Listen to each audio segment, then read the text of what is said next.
biologie, sciences humaines, et vous croyez beaucoup à l'interdisciplinarité. Voilà, c'est très important pour vous. Ensuite, vous voyagez continuellement entre des pratiques de terrain, entre le terrain et la théorie. C'est ce que j'ai pu comprendre dans vos ouvrages. Et enfin, vous voyez dans l'écologie des lieux de frontières aussi. Frontières entre l'individuel et le collectif, l'humain et la nature, le matériel et le spirituel. Enseignante chercheuse à l'Institut catholique de Paris, vous dites dans votre ouvrage et sans doute dans vos conférences, je n'ai pas tout pu voir, comment l'économie est à envisager comme outil de création de liens sociaux, ou une autre façon d'habiter la Terre. Et c'est la question ce soir dont vous allez débattre et nous informer. Merci. De la part de tout le monde. Merci à vous.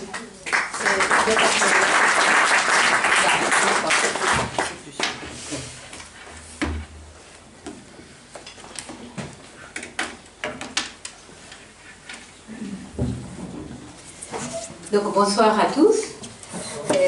Voilà, merci de cette invitation et de m'accueillir. Voilà, je suis arrivée en plein milieu du repas dans une ambiance très conviviale. Je ne sais pas si vous avez envie, après cette ambiance conviviale, d'être assis ici à écouter encore une conférence. Donc, mais voilà, je vais essayer de ne pas être très longue, mais en plus, l'introduction que vous avez faite, vous avez dit tout ce que je voulais dire. Donc, je pense que voilà, et puis voilà, puis je sais que ce matin vous avez eu Fabien Revol, et donc vous êtes déjà tous des experts en écologie intégrale, et donc voilà, donc ça va être juste encore une petite réflexion autour évidemment de l'écologie intégrale, mais ce qui est magnifique dans cette encyclique Laudato Si, c'est que je pense qu'on peut la lire de manière très différente, et chacun peut s'en approprier et puis voilà, trouver des choses qui font écho par rapport à de là d'où on lit ce texte. Donc voilà, je vais un petit peu partager avec vous. Ah oui, il y a une araignée sur la tête.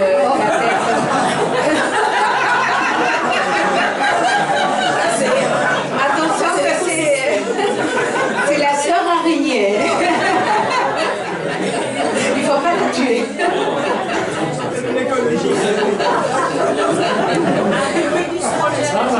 Mais vraiment, vous êtes forts. Vous avez invité tous les êtres vivants à la conférence. Ça, je suis épatée. Donc, voilà. Donc, merci de cette introduction, parce qu'en fait, c'est tout à fait vrai. J'aime beaucoup me présenter comme une femme de frontière, donc comme vous l'avez fait. Et c'est vrai que j'évoque souvent ces trois frontières que vous avez vous-même évoquées. La frontière géographique, donc entre le nord et le sud, puisque je viens de l'Amérique latine. Mais ça fait longtemps que j'habite à Paris, mais vous entendez bien que j'ai bien gardé mon accent. Donc j'ai cette double appartenance à l'intérieur de moi-même. Et donc pour moi c'est important de le dire, parce que je pense que la manière dont je regarde le monde et dont je lis les documents, c'est toujours un peu avec ces doubles regards, ces doubles couleurs du nord et du sud. Puis vous avez dit l'interdisciplinaire, parce que je suis avant tout économiste, mais c'est à partir de l'économie que je me suis intéressée au dialogue avec d'autres disciplines, en particulier avec la théologie, mais avec, je dirais, un petit peu, évidemment, toutes les sciences sociales, mais même au-delà, voilà, et donc ce travail interdisciplinaire est quelque chose qui pour moi est central dans mon travail autour de l'économie. Et puis voilà, et puis vous dites aussi cette frontière entre la pensée et l'action, puisque mon travail est avant tout à l'université, donc je suis enseignant-chercheur, et donc j'enseigne surtout sur un domaine de l'économie qui est un domaine qui est né de la pratique, donc même si c'est à l'université, c'est très en lien avec la pratique, c'est l'économie sociale et solidaire. Et donc vous savez, ce sont des pratiques qui sont nées du terrain, et voilà, et aujourd'hui, de plus en plus, elles gagnent une place au niveau aussi universitaire, parce que je pense que ce sont des pratiques qui invitent à revisiter la logique économique. C'est-à-dire, ce n'est pas simplement des pratiques on dit parfois l'économie sociale et solidaire, c'est une économie pour les pauvres, parce que c'est une économie pour ceux qui restent exclus du marché. Je pense que l'économie sociale et solidaire dit une nouvelle manière de faire et de penser l'économie. Et donc c'est pour ça que je pense que ce secteur a toute sa place aussi dans le milieu universitaire. Mais donc le milieu universitaire, c'est avant tout un lieu voilà, de pensée, de théorie. Et puis j'ai une autre mission, un petit peu plus petite, mais que pour moi est complètement en lien avec ma mission en tant qu'enseignant à l'université. J'ai une mission à la Conférence des évêques. J'ai travaillé pendant longtemps à la Conférence des évêques dans le service Justice et Paix. Et depuis la publication de Laudato Si, j'ai reçu la mission de... on a créé en fait un pôle qu'on a appelé Écologie et Société à l'intérieur de la Conférence des évêques. Et donc l'idée, c'est de pouvoir accompagner les communautés chrétiennes dans la réception de Laudato Si. Donc voilà, depuis la publication de Laudato Si, c'est quelque chose sur lequel j'ai eu l'occasion de travailler, mais surtout de rencontrer beaucoup des groupes, beaucoup des gens. Vous savez, c'est l'encyclique, je pense, en tout cas moi, que la seule encyclique que j'ai vue, que dans beaucoup des communautés de base, se sont créés des groupes un peu spontanément pour lire ensemble l'encyclique. Et donc, je pense qu'il y a quelque chose d'assez exceptionnel dans cette encyclique. Et donc, c'est un petit peu ça que je voudrais surtout partager avec vous ce soir, un petit peu mon regard, comment cette approche de l'écologie présentée dans l'encyclique est une invitation à habiter autrement la Terre. Alors, je fais quand même, je pourrais le faire à la fin, mais je fais, parce que je laissais ici, une petite pub à la Conférence des évêques. Donc, on essaye aussi de produire et de publier des choses qui puissent aider et accompagner la réflexion autour de Laudato Si. Nous ne sommes pas les seuls, il y a la chaire Chambaster qui publie des choses magnifiques, mais voilà, nous faisons aussi une petite contribution. Et donc, il y a ça que c'est, vous savez, les documents épiscopaux, c'est une série des publications de la Conférence des évêques, et donc il y a un numéro sur Laudato Si. Et puis, plus récemment, on a fait ce petit livre qui s'appelle Nouveau mode de vie, Nouveau mode de vie, l'appel de Laudato Si, parce que l'une des choses qui est très forte dans Laudato Si, c'est cette invitation à changer le mode de vie, à changer, comme dit le pape, le style de vie. Et donc on a essayé un petit peu de traduire d'une manière un petit peu plus concrète comment cet appel à l'écologie intégrale pouvait se traduire, se concrétiser avec des questions plus concrètes de la vie quotidienne. Donc voilà, mais et aussi dans le cadre du pôle écologie et société, on a lancé quelque chose que je trouve qui est très intéressante. Je l'évoque ici, si vous voulez, après on peut en revenir. Je ne sais pas si vous avez entendu parler du label Église verte. Oui? Ah, mais génial! Non? Ce soir! Ah, ben voilà. Mieux vaut tard que jamais, vous êtes... voilà. Donc le label Église verte, en fait, c'est une initiative qui est portée par les trois églises chrétiennes, par l'église catholique, protestante et orthodoxe. Et c'est un peu à la suite d'une mobilisation qui s'est faite ensemble au moment de la COP 21. Et voilà, on a décidé que c'était intéressant sur l'écologie de continuer à travailler ensemble. Et donc, on s'est inspiré un peu de quelque chose qui avait déjà été mis en place en Angleterre, que c'est aussi un label qui est porté par l'ensemble des églises chrétiennes. Et voilà, et on a lancé la même chose en France. Et donc, si ça vous intéresse, il y a un site qui s'appelle égliseverte.org. Ça s'adresse pour l'instant avant tout aux paroisses, aux communautés paroissiales. L'idée, c'est de pouvoir l'élargir. On travaille pas mal aujourd'hui avec les monastères. Mais l'idée, c'est de pouvoir donner un peu des outils très pratiques pour les communautés, et notamment les communautés paroissiales qui veulent s'initier un peu dans une démarche de conversion écologique. Voilà, de lui donner des outils très pratiques pour initier ce processus. Donc si vous voulez, voilà, je dirais peut-être un petit mot après, parce que là on rentre dans le concret. Je vais commencer par dire un petit peu au niveau du sens, parce que c'est une application concrète, je dirais, de ce à quoi nous invite le pape dans Laudato Si.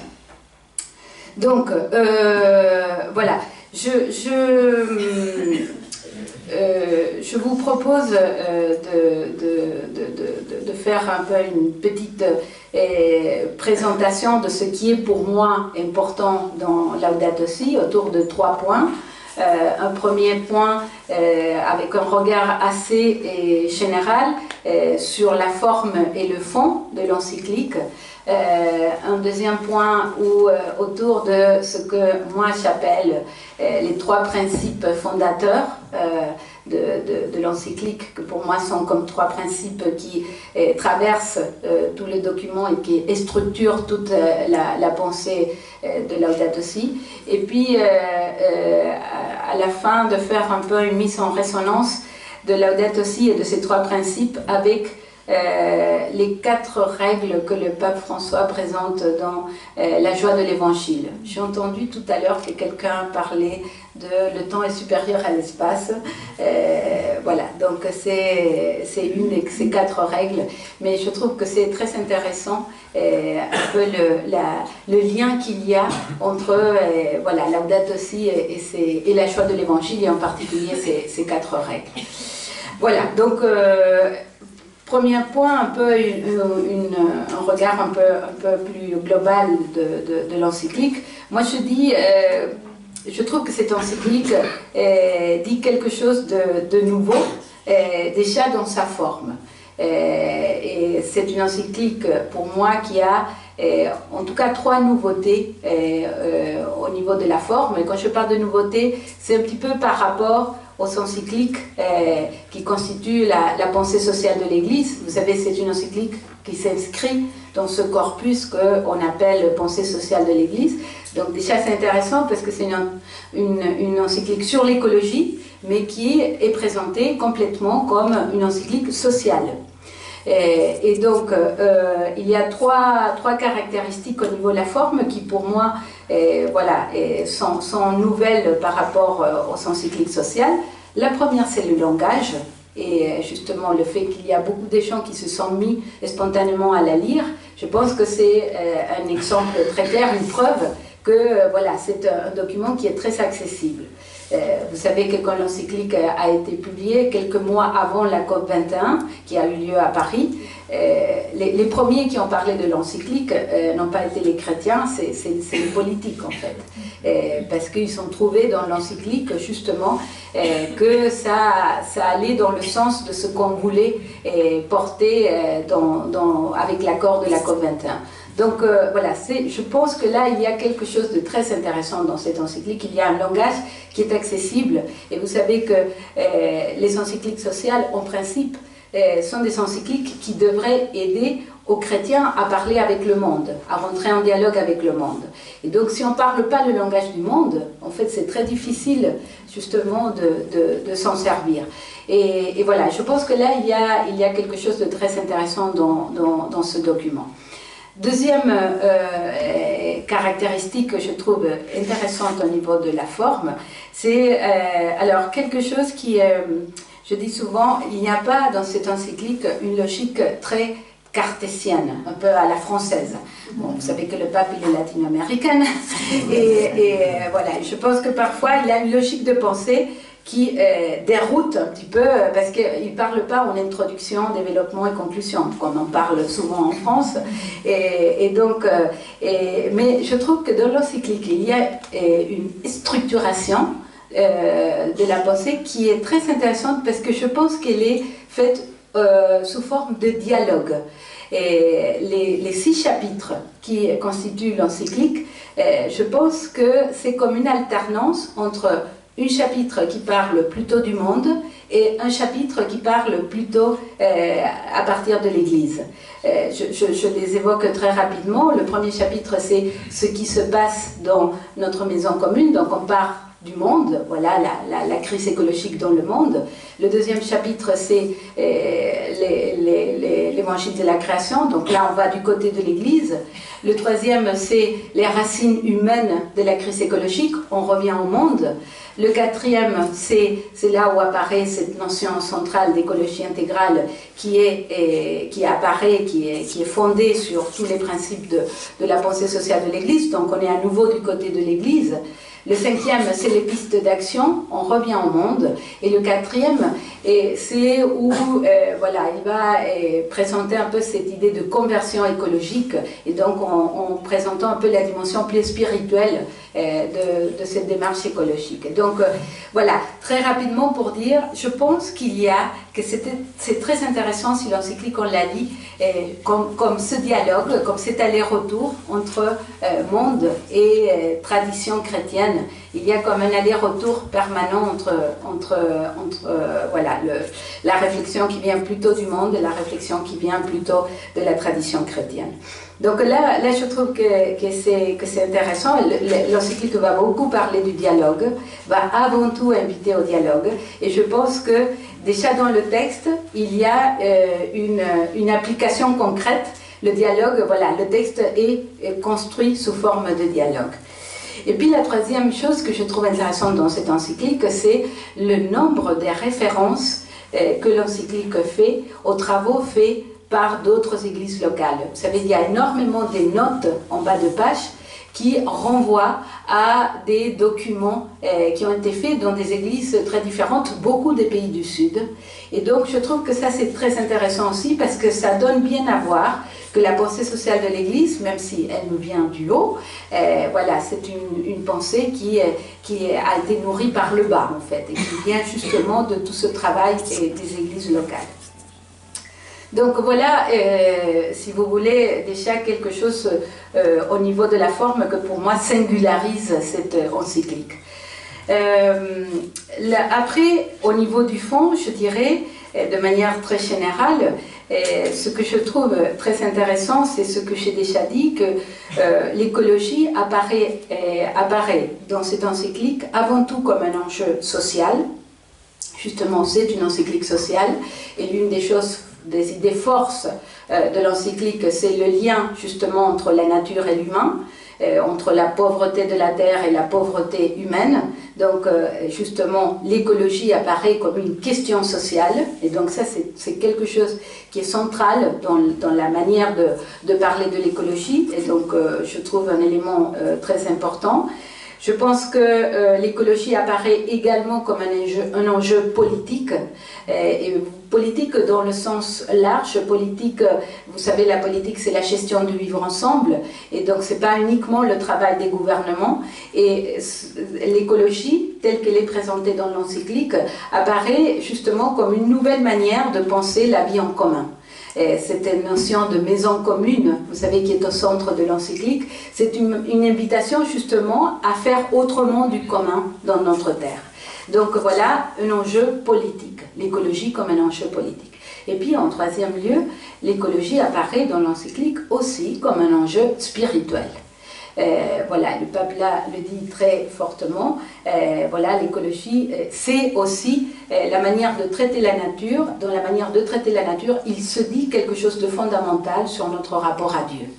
Et donc, voilà, on ne peut pas séparer notre rapport à la nature de notre rapport à Dieu. Et donc, dans le rapport à la nature, il se joue une expérience spirituelle.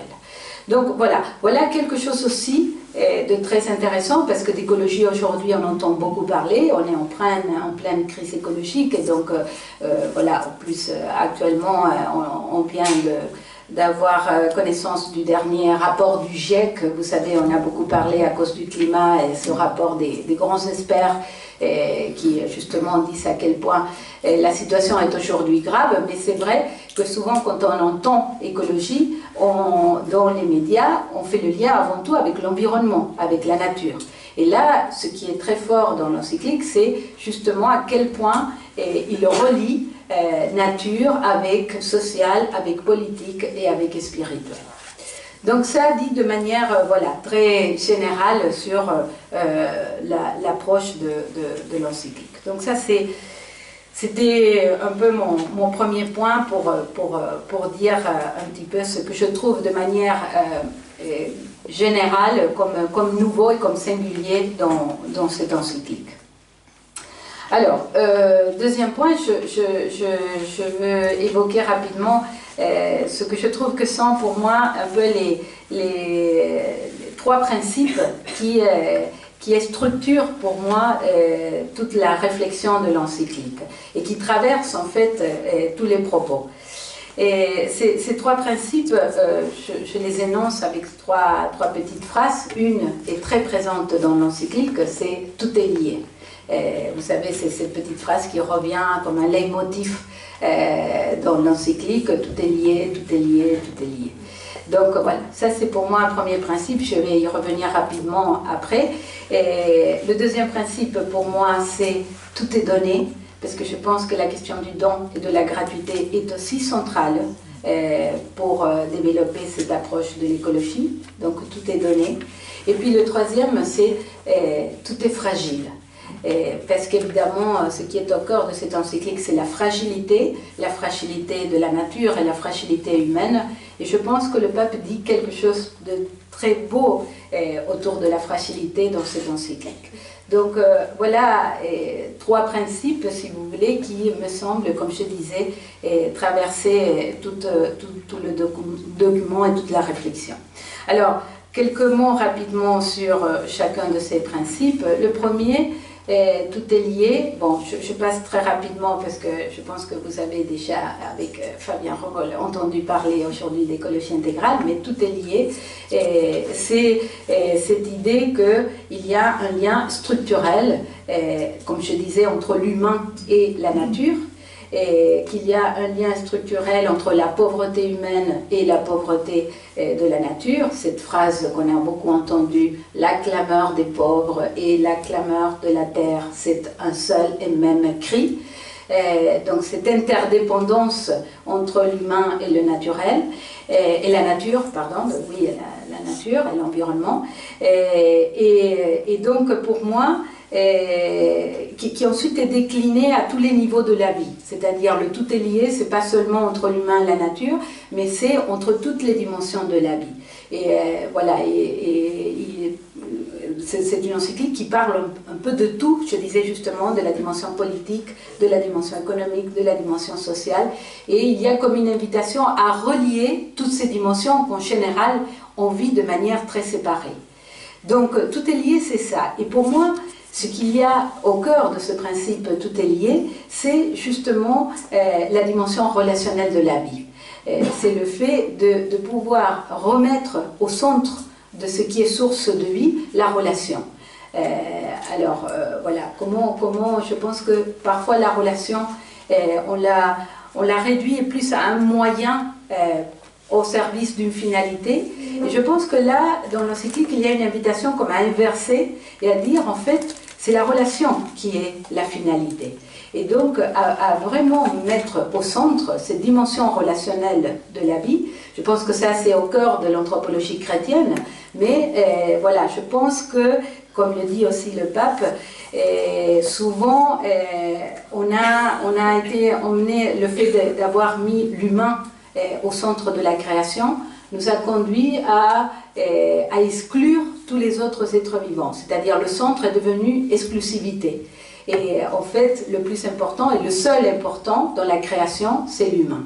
Et on a pensé tous les autres êtres vivants comme au service de la vie humaine. Et c'est ça un peu ce que le pape invite à revisiter et à réajuster et à dire, il le dit avec une phrase voilà, qui pour moi est aussi très forte, il dit chaque être vivant a une valeur en soi. C'est-à-dire que les animaux, les plantes n'ont pas été créés uniquement pour faire vivre les humains, mais les plantes et les animaux ont été créés en soi, avec une finalité en soi. Donc voilà, chaque être vivant a une valeur en soi. Et donc voilà, je pense que là il y a, et ça c'est évidemment très en lien avec cette notion d'écologie intégrale, mais sur laquelle je pense que vous avez déjà aujourd'hui pas mal entendu et travaillé. Donc voilà, l'idée de ces 4 relations de base, relation à soi, relation à l'autre, aux autres, relation à la nature et relation à Dieu. Mais vous voyez, c'est toujours par rapport à cette dimension relationnelle qui est centrale. Et je pense que là, il y a une invitation énorme parce que je pense que nous sommes habitués à vivre en faisant toujours des séparations, en segmentant, en cherchant l'expert de chaque domaine. Et voilà, on est chacun expert d'une activité, d'un métier, d'un type de projet, et donc on sépare. Et c'est l'idée de dire, voilà, aujourd'hui est arrivé le moment de plutôt relier, plutôt que de séparer, de chercher le grand expert de chaque domaine, de voir comment ces différents domaines sont en fait complètement interdépendants et qu'on ne peut pas penser l'un sans l'autre. Donc voilà, là il y a une invitation très forte et qui est au centre de sa conception de l'écologie, et tout est lié, donc d'apprendre à relier et à valoriser la relation.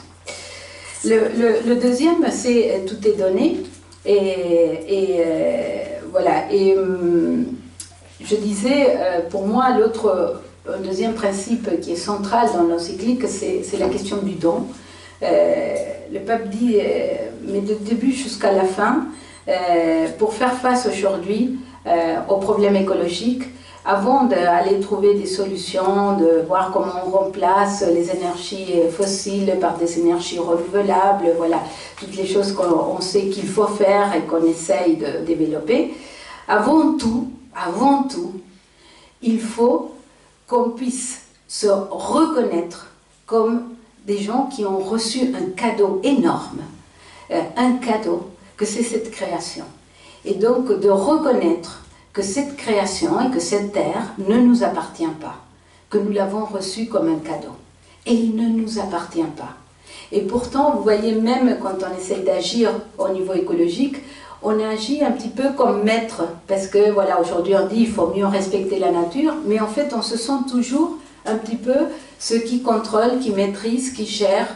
Et donc c'est de dire, non, par rapport à la nature, la première chose, c'est de faire cette expérience de gratuité.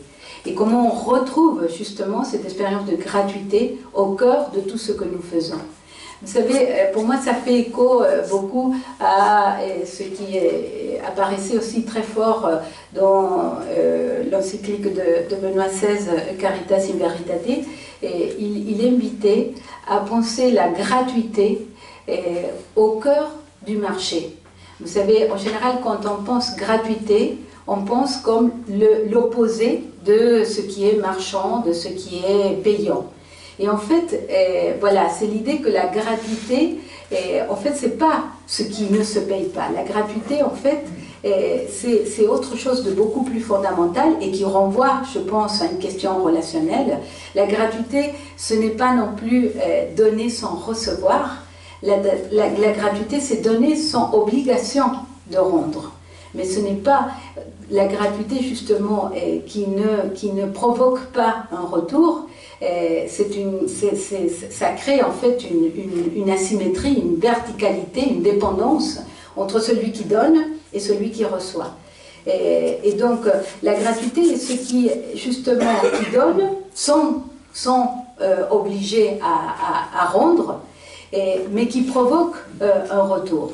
Et voilà, je pense que ça, vous voyez, c'est comme les cadeaux. Les cadeaux qu'on se fait entre des amis. Quand on reçoit un cadeau de quelqu'un, quelque part, on se sent un petit peu obligé, je dirais, pas obligé, mais à pouvoir rendre à son tour si on veut garder la relation avec la personne. La gratuité, c'est une manière justement de penser la relation. Et donc voilà, c'est ça, je pense, que le pape nous invite à retrouver aujourd'hui à travers l'écologie, c'est cette place de la gratuité. La nature peut nous aider justement à retrouver cette place centrale de la gratuité dans nos relations. Donc voilà, là il le répète aussi, autant que le tout est lié, que la gratuité de se reconnaître comme bénéficiaire de quelque chose qu'on a reçu et qu'on n'a pas acheté et qu'on n'a pas mérité, et voilà, c'est ça ce qui peut justement nous transformer. Donc le tout est donné, c'est pour ça que je pense il y a à la fin cette invitation à faire une conversion écologique. Vous savez, il utilise justement ce terme de conversion. En général, dans la société, on parle de transition écologique. Et le pape parle de conversion écologique. Ça veut dire, vous savez, conversion, c'est un terme qu'on utilise en général au niveau religieux ou spirituel. Et ça, pour moi, quand il dit conversion écologique, ça dit clairement que la question écologique, justement, est une expérience spirituelle. Et donc, que traiter autrement la nature conduit justement à une conversion aussi au niveau spirituel. Et donc, voilà, la gratuité pour moi fait partie et est centrale pour vivre cette conversion écologique. Donc, voilà le deuxième principe. Le troisième, c'est tout est fragile. Tout est fragile. Alors, voilà, le pape parle tout le temps de fragilité dans l'encyclique parce qu'il va présenter de manière très forte et je dirais sans concession la gravité à laquelle on est aujourd'hui confronté au niveau de la nature, au niveau de l'environnement, mais également, comme je disais au début, au niveau aussi de l'humain parce que pour lui c'est inséparable. Donc voilà, on est aujourd'hui dans une situation de fragilité extrême. Et qu'est-ce qu'on fait quand on est face à la fragilité, face à quelque chose qui est fragile? En général, face à la fragilité, on essaye de réparer. On essaye justement, quand il y a quelque chose qui dysfonctionne, quelque chose qui risque de casser, quelque chose qui ne marche pas, ce qu'on va essayer, c'est de réparer. Et justement, c'est ça ce que je trouve génial dans cette encyclique, c'est que le pape nous dit qu'il ne faut pas réparer. Qu'il ne faut pas réparer. Le pape dit, vous savez, dès les premières pages de l'encyclique, il va citer Saint Paul avec cette expression, cette image très belle de la création en douleur d'enfantement. En fait, il dit la création aujourd'hui est en douleur d'enfantement. Cette fragilité est l'annonce, la promesse d'une naissance, de quelque chose de nouveau qu'on ne connaît pas encore, mais qui est en train de naître. Et donc, comme c'est quelque chose de radicalement nouveau, on ne le connaît pas. Donc ça nous angoisse, c'est vrai. Mais c'est quelque chose qui est en train de naître. Et donc cette fragilité est ce qui permet au nouveau de naître. Vous savez, quand on est dans le tout plein, quand on est dans la plénitude, quand tout marche bien, il n'y a pas de nouveauté possible. On reproduit. Quand tout marche bien, on continue à faire de la même manière. C'est quand ça ne marche pas qu'on se pose vraiment la question si on peut faire autrement. Et donc, je pense qu'aujourd'hui, c'est ça l'invitation du pape avec la conversion écologique, c'est de dire, face à cette fragilité énorme à laquelle nous sommes aujourd'hui confrontés, fragilité au niveau de la nature, fragilité au niveau de la société, de l'humain, en fait, on est avant tout invité à créer du nouveau. On est invité à créer du nouveau. Cette fragilité doit être source de nouveauté. Et c'est pour ça qu'une des invitations que fait le pape, qui est très forte, c'est à définir autrement le progrès. Rien que ça. Il dit il faut que cette crise aujourd'hui nous conduise à définir d'une autre manière ce que c'est le progrès. Le progrès ne peut pas se définir uniquement comme croissance économique, comme amélioration de la qualité de vie, comme le fait que tout le monde puisse avoir un meilleur confort matériel. Ça, c'est pas le progrès. Évidemment, c'est un indicateur du progrès. Mais le progrès est quelque chose de beaucoup plus fondamental. Et c'est là où on retrouve quelque part la relation. Dans le progrès, il faudrait justement prendre en compte cette valeur centrale de la vie, qui est la valeur relationnelle. Et donc, voilà, il faut définir autrement le progrès. Vous savez, il va utiliser des mots très forts. Il va inviter à une révolution culturelle. Une révolution culturelle. C'est pas pour dire qu'il faut faire une révolution maoïste, mais c'est pour dire que voilà, il y a un changement radical à faire. La culture, c'est notre manière de vivre ensemble, en fait. Et donc, c'est ça qu'il faut toucher. Il faut changer les modes de vie, il faut changer les styles de vie. Il dit il faut changer de paradigme. Donc, vous voyez, tous les mots qu'il emploie révèlent clairement que le défi auquel on est confronté, ce n'est pas simplement de pouvoir rééquilibrer les choses pour revenir à ce qu'on avait avant. Surtout pas. Surtout pas. Nous avons une chance historique d'inventer du radicalement nouveau. Alors, c'est toujours difficile d'inventer du nouveau parce qu'on ne sait pas qu'est-ce qu'on va inventer. On ne sait pas qu'est-ce qui va naître. Et nous, on est dans des sociétés dans lesquelles tout ce que nous faisons, nous commençons avant tout par définir quel est le résultat auquel on veut arriver, et puis on met en place tout le processus. Et là, il nous dit justement le résultat, on ne le connaît pas. Et il faut se lancer à essayer, tâtonner, expérimenter, parce qu'il y a du nouveau qui peut émerger, qui est en train d'émerger, et qu'il faut justement le développer et le déployer. Donc voilà, tout est fragile, et cette fragilité, c'est une invitation à créer du nouveau. Donc voilà ces trois principes, donc tout est lié, tout est donné, tout est fragile. Voilà, que j'associe un petit peu à ces trois notions qui sont un peu centrales dans l'encyclique, d'écologie intégrale, de conversion écologique et de progrès. Et je finis avec le troisième et dernier point, en mettant rapidement en résonance ces trois principes avec les quatre règles de la choix de l'Évangile. Vous savez, et ces quatre règles qui sont exprimées d'une manière très simple. Voilà, je vais les reprendre et les mettre un peu en lien avec les trois principes.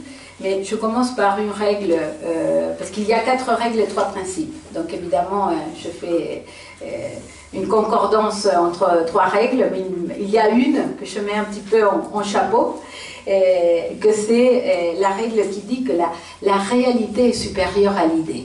La réalité est supérieure à l'idée.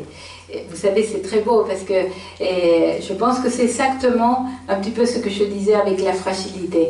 La réalité est supérieure à l'idée. Je pense que quand on voit quelque chose qui ne va pas, on essaye de mobiliser toutes les idées qu'on a, toutes les ressources qu'on connaît, tous les moyens, les outils qu'on connaît, et on essaye de les appliquer pour réparer. Et en fait, il dit, voilà, aujourd'hui, la réalité nous dépasse. La réalité, en fait, il ne faut pas essayer de faire rentrer la réalité dans nos idées. Il faut que nos idées soient déplacées par la réalité. Et donc, voilà, parce qu'il y a des idées nouvelles à faire émerger, à construire, à faire naître. Donc voilà, la réalité supérieure à l'idée, laissons-nous surprendre par cette réalité que nous ne comprenons pas complètement. Vous voyez, la réalité supérieure à l'idée, nous ne pouvons pas tout expliquer ce qui se passe. Et c'est ça la preuve qu'il y a quelque chose aujourd'hui de nouveau qui est en train de naître. Parce que ça ne rentre pas dans nos schémas, ça ne rentre pas dans nos modèles, ça ne rentre pas dans nos théories. Il y a quelque chose aujourd'hui qui nous échappe. Et c'est la preuve justement qu'il y a quelque chose de nouveau qui est en train de naître. Donc, réalité supérieure à l'idée. Je pense que ça, c'est une manière de regarder l'écologie. Vous voyez, quelles sont les lunettes avec lesquelles il faut regarder l'écologie, non pas comme un problème à réparer, mais comme justement, non pas la technique qui va pouvoir résoudre le problème, mais comme cette réalité qui nous dépasse, qui nous échappe et qui nous invite à inventer du nouveau. Donc voilà la règle un peu générale. Et puis les trois autres règles que je mets un peu en résonance avec les trois principes que j'ai évoqués. Le premier c'était tout est lié, et je le mets en lien avec le principe de le tout est supérieur à la partie. Le tout est supérieur à la partie. Vous savez, il y avait voilà, la réalité est supérieure à l'idée, et puis il y a le tout est supérieur à la partie. Donc c'est un principe très beau et que je pense qu'on peut mal interpréter. Parce que quand on dit le tout est supérieur à la partie, on peut penser que, voilà, que le collectif est supérieur à l'individuel. Et souvent le tout c'est le collectif et voilà, la partie c'est les individus. Donc voilà, le collectif est supérieur à l'individuel. Et en fait, le pape, quand il explique ce principe, il dit non, c'est pas ça, c'est pas ça. C'est pas que le collectif est supérieur à l'individuel. Il dit si le tout est supérieur à la partie, c'est parce que ce qu'il y a dans le tout, qu'il n'y a pas dans chaque partie, c'est la relation entre les parties. C'est la relation entre les parties. C'est pour ça que le tout est supérieur à la partie. Parce que chaque partie, toute seule, justement, n'a pas cette relation avec les autres parties. Donc c'est ça qui fait que le tout est supérieur à la partie. Et donc vous voyez, on retrouve la même idée de tout est lié, la même idée de cette dimension relationnelle qui est à mettre au centre de la vie. Donc voilà pour le deuxième principe, deuxième règle avec le premier principe. Troisième règle, c'est l'unité est supérieure au conflit. L'unité est supérieure au conflit. Alors ça c'est plus simple, on peut dire oui, ça c'est un peu banal de dire ça en fait, l'unité est supérieure au conflit, voilà. Et en fait, je pense que ce qui est intéressant, quand il explique cette règle unité supérieure au conflit, c'est justement pour dire que l'unité ne doit pas être pensée en termes de uniformité. Que l'unité, justement, ce n'est pas la suppression du conflit. L'unité, ce n'est pas le fait de dire il ne faut pas qu'il y ait du conflit. Mais l'unité, c'est ce qui fait les conflits nés de quoi? Des différences qui sont en opposition, en rivalité. Et donc, ce qu'il faut, ce n'est pas de supprimer le conflit ou la tension, mais c'est de mettre en dialogue ces différences. Que ces différences, qui en général sont source d'opposition et de rivalité, de les mettre en dialogue. Mais non, surtout pas de supprimer la différence. Et donc, c'est ça qui fait que l'unité ne devienne pas uniformité. Vous savez, il utilise aussi, vous l'avez sûrement entendu, ces deux images pour parler de l'unité entre la sphère et le polyèdre. Et il dit, voilà, l'unité qui prend la forme d'une sphère, c'est une uniformité, parce que tous les points de la sphère sont pareils. Il n'y a pas de différence entre les parties. Tandis que le polyèdre, que c'est voilà, cet ensemble où il y a des facettes différentes, vous voyez comme un diamant par exemple, des facettes différentes. Donc là, chaque point du polyèdre en fait garde sa singularité, mais il est relié aux autres et c'est ce qui fait qu'ils font un ensemble. Et donc voilà, l'unité supérieure au conflit, pour moi, renvoie à cette idée d'unité qui n'est pas uniformité. Et je le mets en lien avec le principe de tout est donné. Pourquoi? Parce que je pense que justement pour faire de l'unité, il faut de la gratuité. C'est-à-dire si chacun reste accroché un petit peu à ce qu'il est, à sa vie, ses opinions, ses intérêts, on va être toujours en opposition à celui qui ne pense pas comme moi.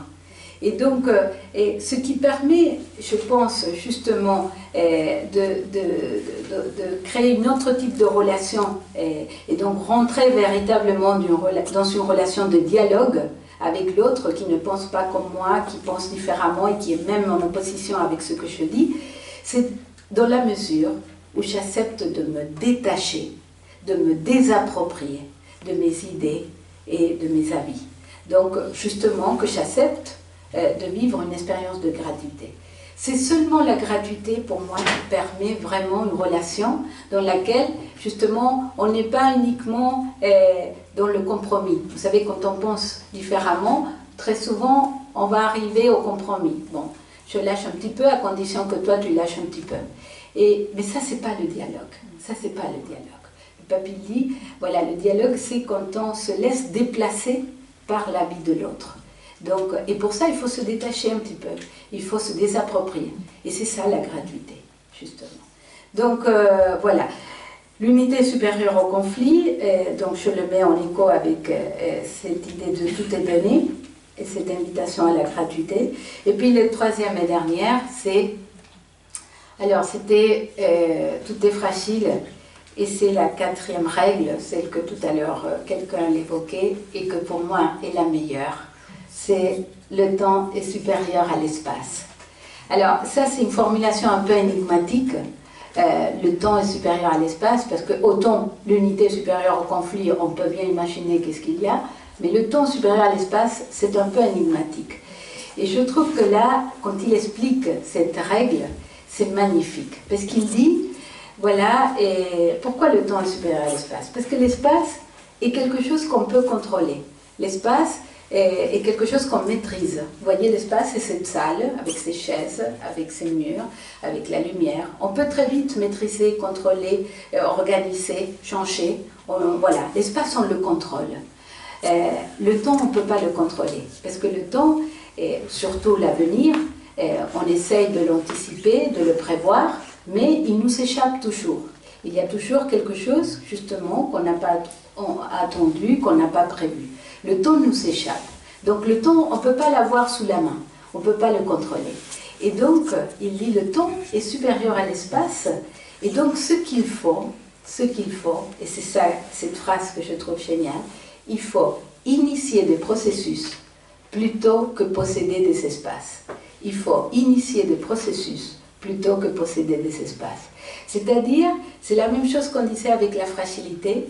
La fragilité n'est pas à réparer, mais est cet espace qui permet de faire émerger quelque chose de nouveau. Initier des processus. Je ne sais pas quel est le résultat auquel on va arriver. On ne le connaît pas. Et c'est justement parce qu'on ne le connaît pas qu'il y a du nouveau possible. Et donc, initier quelque chose, même sans savoir qu'est-ce qu'on va pouvoir produire, parce que justement, c'est ça qui permet peut-être de faire émerger du nouveau. Initier des processus plutôt que posséder des espaces. Et vous voyez, tout ce que nous faisons, c'est même nos activités les plus gratuites, charitables, nous les faisons en termes, je dirais, de posséder des espaces. Parce que même si nous le faisons au service des autres, pour le bien des autres, qu'est-ce que nous faisons? Chaque fois que nous montons un projet, nous disons quel est le résultat que nous voulons atteindre. Et si on n'est pas sûr d'obtenir ce résultat, on ne se lance pas. Et donc voilà, initier des processus, c'est exactement le contraire. C'est exactement le contraire. C'est de dire, je commence quelque chose, même si je ne connais pas à quoi je vais arriver, et même si je n'ai aucune garantie d'y arriver. Et voilà, initier des processus plutôt que posséder des espaces. Je pense qu'on est dans des sociétés, dans des ères où on est, je dirais, sous la dictature des projets et des résultats. On passe toute notre vie à faire des projets. Et les projets, avant tout, c'est de définir quel est l'objectif et le résultat auquel on veut atteindre. Et puis, on va aménager tous les moyens pour arriver à ce résultat. Ça, c'est la meilleure manière de empêcher le nouveau de naître. Donc, voilà, initier des processus plutôt que posséder des espaces. Le temps est supérieur à l'espace. Voilà, une fragilité qui fait naître du nouveau plutôt que... qui permet de revenir à ce qui est déjà connu. Donc, voilà un petit peu très rapidement les 4 règles un peu en écho, en résonance avec ces trois principes. Et donc, voilà, je finis en disant que je ne sais pas si j'ai réussi un petit peu à vous partager un peu l'espérance, je dirais, que ce texte m'a donné. Parce que je pense que c'est avant tout, alors le pape lui-même, il dit, à la fin de l'encyclique, il dit ce texte est à la fois terriblement tragique et profondément joyeux. Et c'est vrai, quand on lit Laudato Si, il y a des choses terriblement tragiques, parce qu'il dit tout le tragique du monde auquel on est aujourd'hui confronté, comme je disais, sans concession. Et en même temps, voilà, c'est une invitation permanente à la louange pour cette création que nous avons reçue. Et donc, pour moi, c'est ça l'espérance. L'espérance, c'est pas l'espoir naïf que, bon, voilà, finalement, ça va finir par se résoudre parce que, de toute manière, voilà, dans le passé, on a toujours résolu les problèmes auxquels on a été confronté. C'est pas ça l'espérance. Mais l'espérance, c'est justement cette capacité de croire qu'il y a un nouveau possible, même si on ne le connaît pas encore.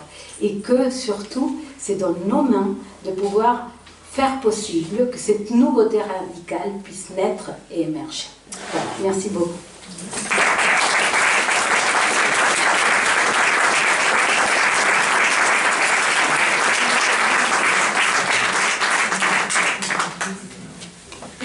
Il est difficile de dire quelque chose tant ce que nous avons entendu demande que cela rentre dans notre cœur, dans notre intelligence, et je me sens très heureuse, malgré toutes les difficultés, malgré tout ce qu'on peut dire de difficile. Ce que vous nous dites et ce que vous nous avez fait comprendre donne beaucoup de joie et beaucoup de confiance. Et je crois que c'est ça, c'est la confiance qui est importante. Et je reste avec ça, et je voudrais que vous puissiez en sortir avec quelque chose que je ne connais pas. Ce sera votre chose à vous, mais je sais que tous ensemble, eh bien, il y a quelque chose de... On ne peut pas dire qu'on n'a pas entendu. Voilà, nous avons entendu. Donc il va se passer quelque chose.